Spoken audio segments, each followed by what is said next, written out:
Assalamualaikum warahmatullahi wabarakatuh. Sebelumnya kami doakan semoga pemirsa Andalas Channel senantiasa dalam keadaan sehat walafiat. Amin ya robbal alamin. Namun sebelum lanjut, jangan lupa like, subscribe, dan komentar agar channel kami terus berkembang dan senantiasa bisa memberikan informasi-informasi terbaru terkait adat, sejarah, dan religi di bumi Melayu.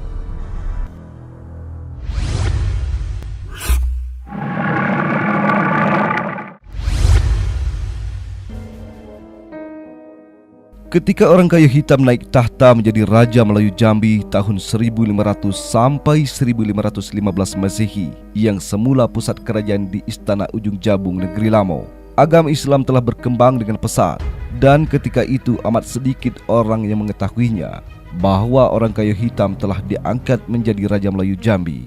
Ini bisa dipahami karena transportasi abad ke-16 hampir tidak ada. Jalan darat ditempuh dengan jalan kaki melalui jalan setapak di tengah hutan antar desa. Jalan air hanya ada rakit dan jung atau biduk. Rakit harus ada orang yang kuat mengayuh, jadi sangatlah sulit untuk berjalan jauh. Hal inilah yang menimbulkan seloka atau seloko adat, kehilir serentak dayung, kemudi serentak satang. Demikian pula dengan berita-berita hanya berkembang dari mulut ke mulut saja. Tidak ada radio, tidak ada telepon, telegram, dan sebagainya. Jadi sangat sedikit orang yang mengetahui bahwa raja telah wafat dan telah diganti dengan raja yang baru.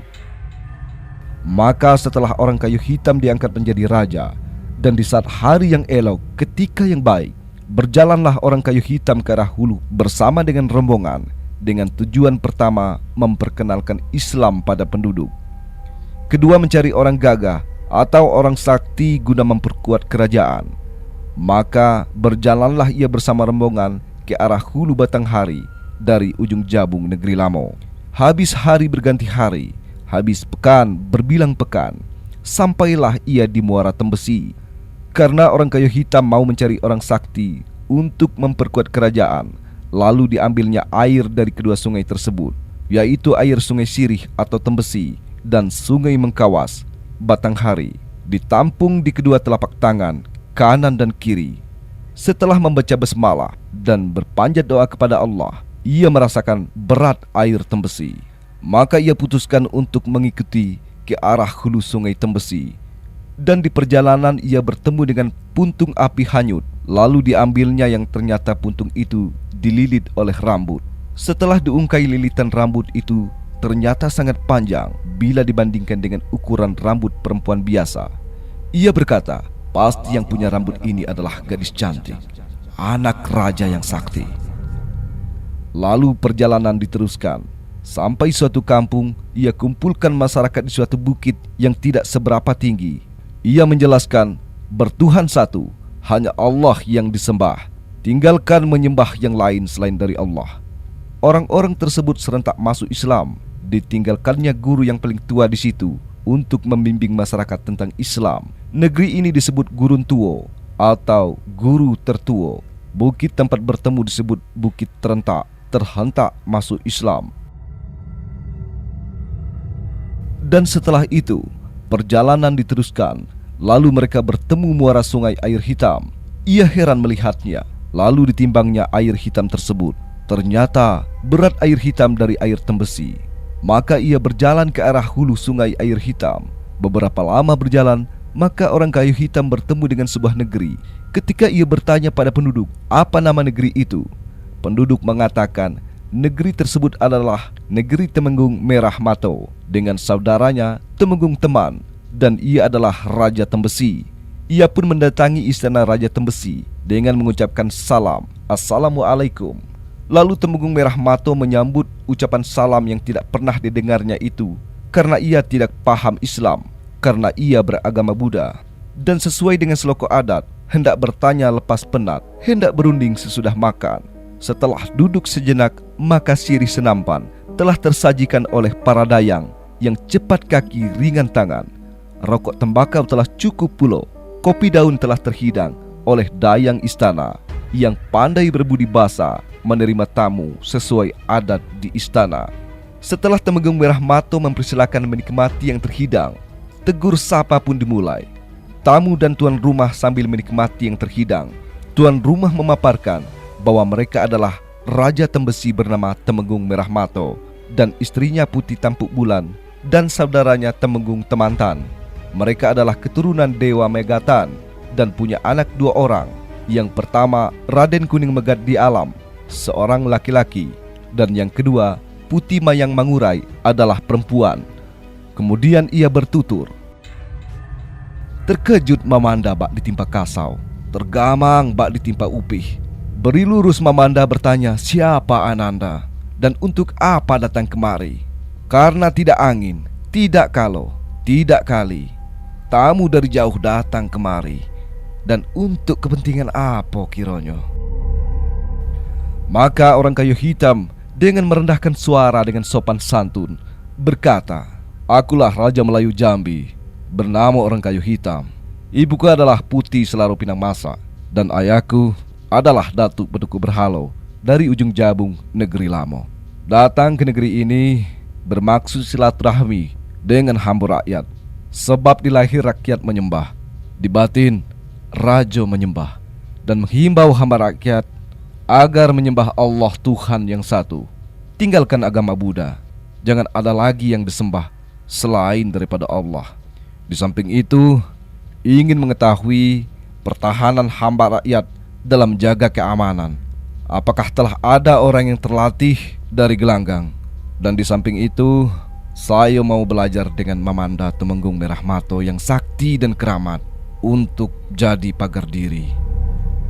Dari pembicaraan itu disepakati untuk membuat keramaian di gelanggang dalam sempit seko atau 3 hari 3 malam untuk melakukan uji coba ketangkasan antara orang kayu hitam dengan Temenggung Merahmato. Sambil orang kayu hitam belajar kesaktian, maka di Palu tabuh larangan, meletus bedil dengan meriam bertalu-talu, bunyi gong gendang dan kecapi, bunyi canang tiada henti untuk menghimbau semua hamba rakyat agar hadir dalam gelanggang, sekaligus bersilaturahmi dengan Raja Melayu yang baru datang.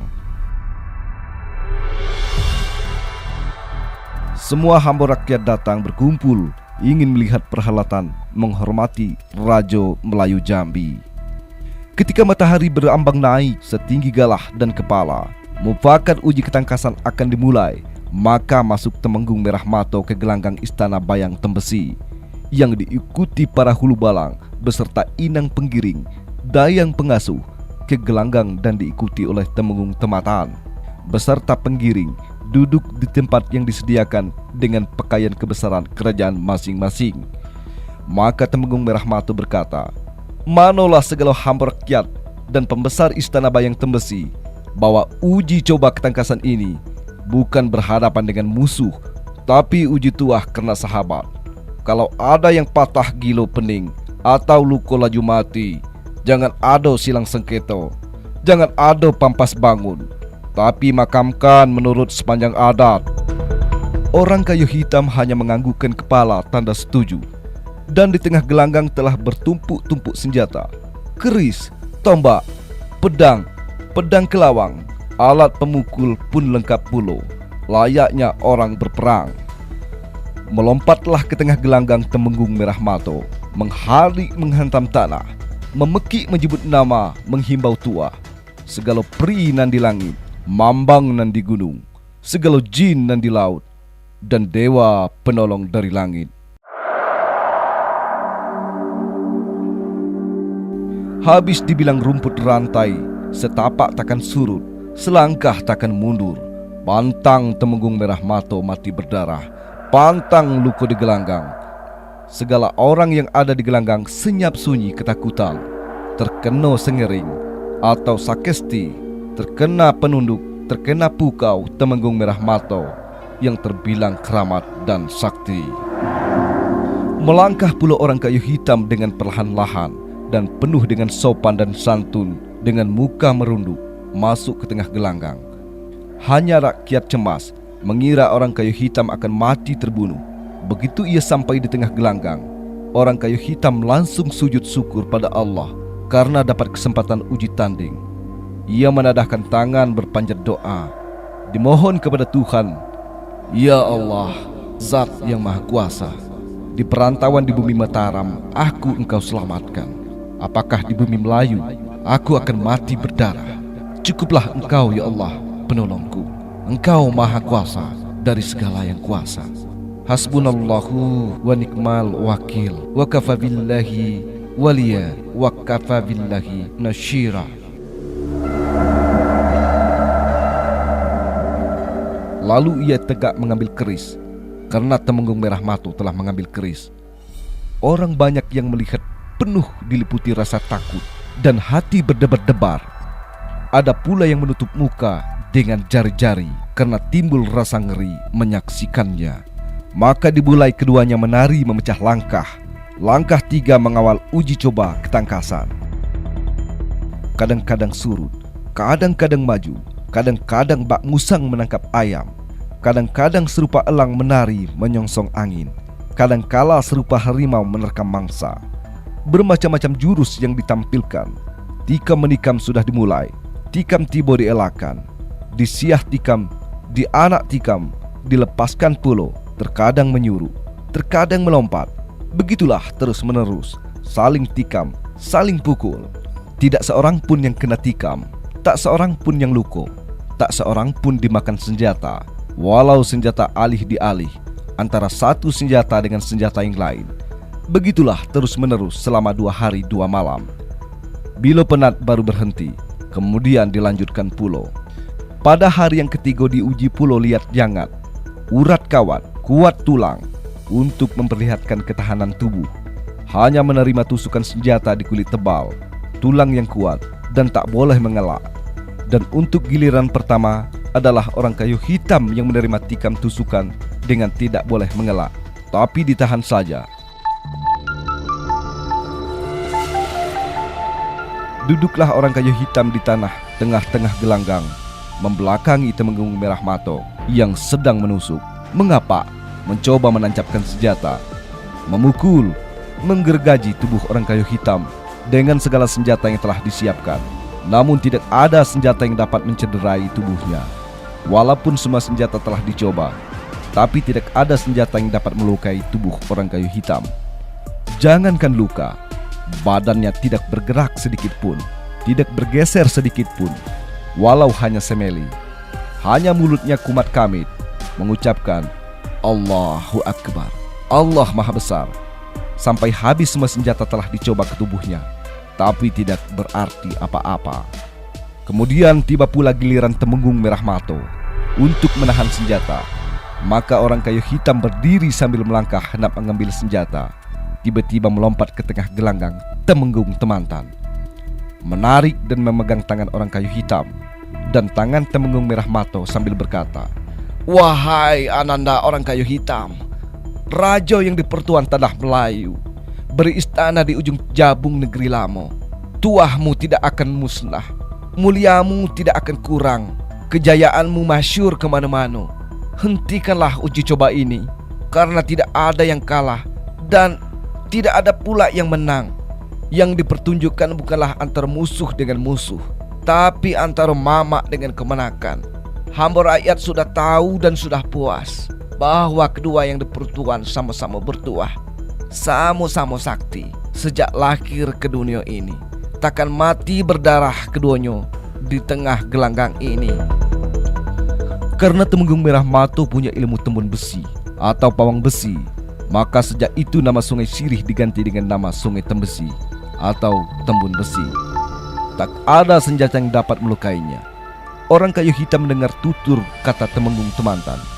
Ia hanya tafakur, menundukkan kepala sambil tersenyum. Dalam hatinya terdengar suatu bisikan, telah datang yang benar, musnah yang batil. Karena tiap pekerjaan dimulai dengan basmalah. Bila Allah berkehendak, Temenggung Merah Mato pasti mati. Tapi apalah gunanya? Tak ada manfaatnya. Dijatuhkannya keris yang telah ada di tangannya. Ia langsung menyalami Temenggung Merah Mato, memohon maaf dengan hormat sehormatnya.